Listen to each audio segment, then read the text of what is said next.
Everyone, welcome to my YouTube channel. I hope हजुरहरू सबैजना सन्चै हुनुहुन्छ होला।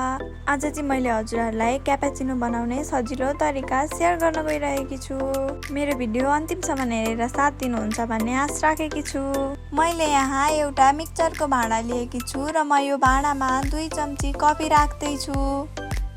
मैले यहाँ कफी सँगसँगै चिनी पनि एड गरेकी छु। चिनी चाहिँ 1:2 को रेसियोमा राख्नुपर्ने भएकाले मैले यहाँ 2 चम्ची कफीको लागि 4 चम्ची चिनी एड गरेकी छु। यदि हजुरहरू धेरै गुलियो खानुहुन्छ भने यसलाई हजुरहरूले 1:3 को रेसियोमा पनि राख्न सक्नुहुन्छ।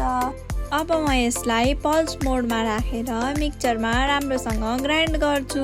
पल्स मोडमा हजुरहरूले मिक्सचरलाई अन अफ गर्दै राम्रोसँग ग्राइन्ड गर्नुपर्ने हुन्छ। यसो गर्नाले मिक्सचर तात्दैन र राम्रोसँग ग्राइन्ड पनि हुन्छ। यसलाई हजुरहरूले लगभग 30 सेकेन्ड जति पल्स मोडमा ग्राइन्ड गर्नुहोला। हेर्नुहोस् त, यो 30 सेकेन्ड जति ग्राइन्ड गर्दा यतिको भएको छ। अब म यसमा 2वटा आइस क्युब एड गर्दैछु।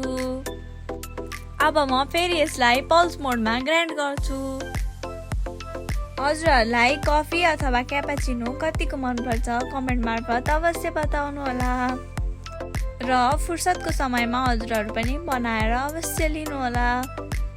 यदि हजुरहरू मेरो युट्युब च्यानलमा नयाँ हुनुहुन्छ भने प्लिज सब्स्क्राइब गर्न नबिर्सिनु होला।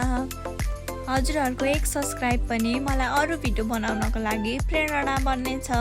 यदि हजुरहरूलाई अरू केही एक्स्ट्रा चिजको रेसिपी चाहिएको छ भने कमेन्ट मार्फत अवश्य भन्नुहोला। म हजुरहरूको कमेन्ट हेरेर अवश्य रेसिपी सेयर गर्नेछु। आइस क्युब लगाएर लगभग यसलाई 2 मिनट जति राम्रोसँग ग्राइन्ड गर्नुहोला। हेर्नुहोस् त, मैले 2 मिनट जति ग्राइन्ड गर्दा यतिको भएको छ। अब म यसलाई एउटा बटुकामा ट्रान्सफर गर्दैछु। हजुरहरूले क्यापाचिनो बनाउँदाखेरि आइस क्युब हाल्ने बेलामा चाहिँ अलिक ध्यान दिनुपर्ने हुन्छ। आइस क्युब धेरै भयो भने चाहिँ यो पातलो हुन्छ र राम्रोसँग बन्दैन। हजुरहरूले क्यापाचिनो बनाउँदा यतिको बनाए हुन्छ। हेर्नुहोस् त, यो कस्तो ठिक्कको भएको छ। यो न त बाक्लो छ न त पातलो नै। अब म यसलाई एउटा ग्लासमा हाल्दैछु।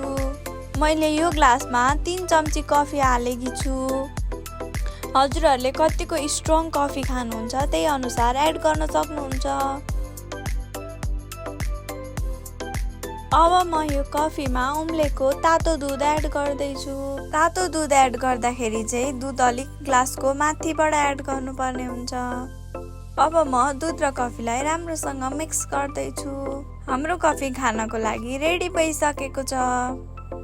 हजुरहरू पनि घरमा बिहान बिहान फ्रेस हुनको लागि यस्तै कफी बनाएर पिउनु होला।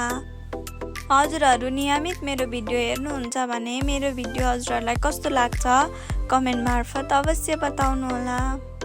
आउँदै गरेको विजय दशमी तथा दीपावलीको पनि हार्दिक मङ्गलमय शुभकामना व्यक्त गर्न चाहन्छु। हजुरहरूलाई दसैँको कुनै पनि भिडियोको रेसिपी चाहिएको छ भने अवश्य भन्नुहोला। म हजुरहरूलाई कुनै पनि प्रकारको खानेकुराको रेसिपी दिन तयार छु।